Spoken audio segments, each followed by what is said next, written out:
Outdated piece ಯಾಕೆ ಅಂತ ಆತ ಬರಲ್ಲ. ಅವ್ರು ಡಿಬೇಟಿಗೆ ಬರ್ತಾರೆ ಅಂದರೆ ನಮ್ಮ ಬ್ಲಾಕ್ ಅಧ್ಯಕ್ಷರ ಕಳಿಸ್ಕೊಡ್ತೀನಿ, ಮಾತಾಡಲಿ ಅವ್ರ ಜೊತೆ ಮಾತಾಡಿ. ಅವ್ರಿಗೂ ಇನ್ನೇನು ಗೊತ್ತಿಲ್ಲ, ಬರೀ ಮುಸ್ಲಿಮ್ಸ್ನ ಬೈಯೋದು ಬಿಟ್ರೆ ಇನ್ನೇನು ಗೊತ್ತಿಲ್ಲ. ಸರ್, ನನ್ನ ಧರ್ಮನ ಯಾವನಾದ್ರೂ ಬೈದ್ರೆ ನನಗೆ ಕೋಪ ಬರುತ್ತೆ, ಅವ್ರ ಧರ್ಮನ ನಾವು ಬೈದ್ರೆ ಅವ್ರಿಗೆ ಕೋಪ ಬರಲ್ವಾ? ಯಾರೋ 4 ಜನ ಕಲ್ಲು ಹಾಕಿದ್ರೆ ಒದ್ದೊಳಕ್ಕೆ ಹಾಕೋಣ ಅವ್ರನ್ನ. ಯಾಕೆ ನೀವು ಎಂಟೈರ್ ಧರ್ಮನ ಟಾರ್ಗೆಟ್ ಮಾಡ್ತಿದ್ದೀರಾ? ಈ ದೇಶಕ್ಕೆ ಮಿಸೈಲ್ ಕೊಟ್ಟಂತ ಅಬ್ದುಲ್ ಕಲಾಂ ಯಾವ ಧರ್ಮದವರು? ಇಸ್ಲಾಂ ಧರ್ಮದಿಂದ ಬಂದವರೇ ತಾನೆ. ಯಾಕೆ ಎಂಟೈರ್ ಧರ್ಮನ ಟಾರ್ಗೆಟ್ ಮಾಡ್ತೀರಾ? ಇವತ್ತು ನಮ್ಮ ಭಾರತದಲ್ಲಿ ದೊಡ್ಡ ದೊಡ್ಡ ಕಂಪನಿಗಳು ಕಟ್ಟಂತದವರು ಪಾರ್ಸಿಗಳಿದ್ದಾರೆ, ಅವ್ರ ಕಾಂಟ್ರಿಬ್ಯೂಷನ್ ಜಾಸ್ತಿ ಇದೆ ಅನ್ನೋದು ನನ್ನ ವಾದ. ಒಳ್ಳೇದಾಗ್ಲಿ ಸರ್. ದಯವಿಟ್ಟು ನಮ್ಮ ಯತ್ನಾಳ್ ಅಣ್ಣ ಅವರು ಸಿಕ್ಕಿದ್ರೆ ಅಂತ ಕೇಳಿ ಸರ್, ಅವ್ರನ್ನ ಡಿಬೇಟ್ ಮಾಡಬೇಕು. ನಿನ್ನೆ ಪಾಪ ಅವ್ರನ್ನ ಮಾತಾಡಿ ಅಂದ್ರೆ ಅವ್ರು ಹೇಳಿದ್ರು, ಯತ್ನಾಳ್ ಸರ್ ನಾನು ಮನುಷ್ಯೇತರರ ಬಗ್ಗೆ ಮಾತನಾಡುವುದಿಲ್ಲ ಅಂತ. ಯತ್ನಾಳ್ ಸರ್, ನಾನಂತೂ ಮನುಷ್ಯೇತರರ ಬಗ್ಗೆನೇ ಮಾತಾಡೋದು. ಅಂದರೆ ಬಿಜಾಪುರದಿಂದ ಬಂದಿರುವ, ಮೈಸೂರಿನಿಂದ ಬಂದಿರುವ 2 ಕೋತಿಗಳ ಬಗ್ಗೆಯೇ ನಾನು ಮಾತನಾಡುವುದು.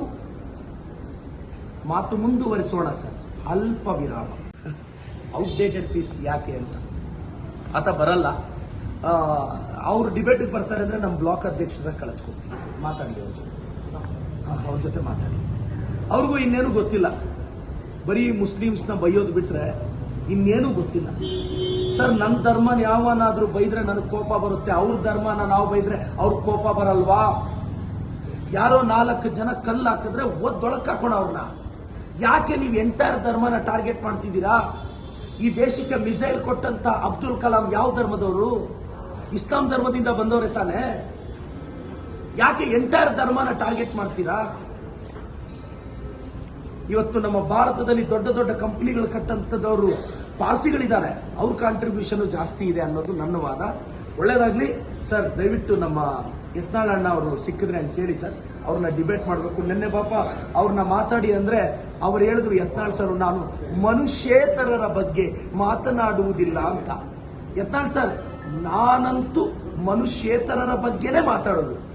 ಅಂದರೆ ಬಿಜಾಪುರದಿಂದ ಬಂದಿರುವ, ಮೈಸೂರಿನಿಂದ ಬಂದಿರುವ 2 ಕೋತಿಗಳ ಬಗ್ಗೆಯೇ ನಾನು ಮಾತನಾಡುವುದು. ಮಾತು ಮುಂದುವರಿಸೋಣ ಸರ್. ಅಲ್ಪ ವಿರಾಮ.